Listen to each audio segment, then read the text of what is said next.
Our next story is about China, Laos, Zambia, the Solomon Islands, Pakistan, some of the poorest, most vulnerable nations on earth. Once desperate for investment, they are now trapped under billions of dollars in debt to China, all thanks to China's ambitious Belt and Road Initiative.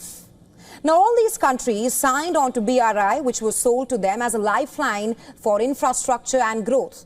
But now, that lifeline is tightening its grip. In 2025 alone, just this year, these 75 countries owe a staggering $22 billion to China. Yes, that's the number.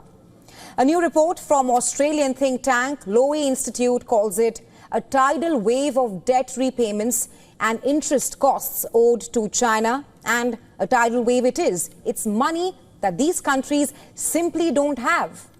The report says that the world's 75 poorest nations, many in Africa, Asia and Latin America, will together owe China $22 billion this year alone. But that's just part of the story. Total debt service follows to China from developing countries will reach $35 billion in 2025 and are set to stay high for the rest of the decade. That's a record, and it means that for the foreseeable future, China will be more debt collector than banker to the developing world. And already, repayment pressure is eroding their national budgets. These countries are cutting back on health, on education, and on climate mitigation in order to pay back China. So where did this mountain of debt come from?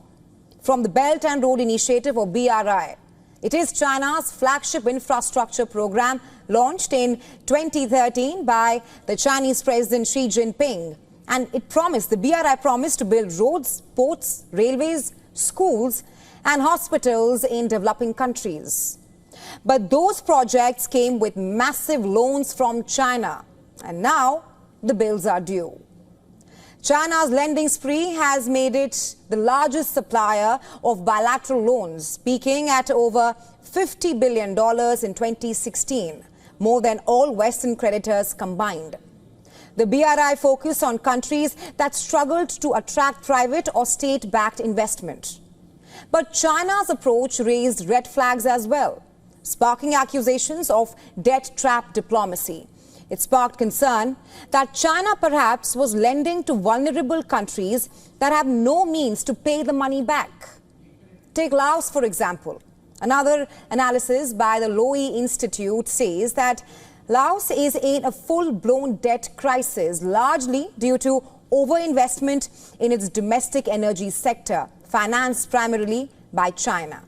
China, of course, denies all these allegations and accusations of trapping countries in debt.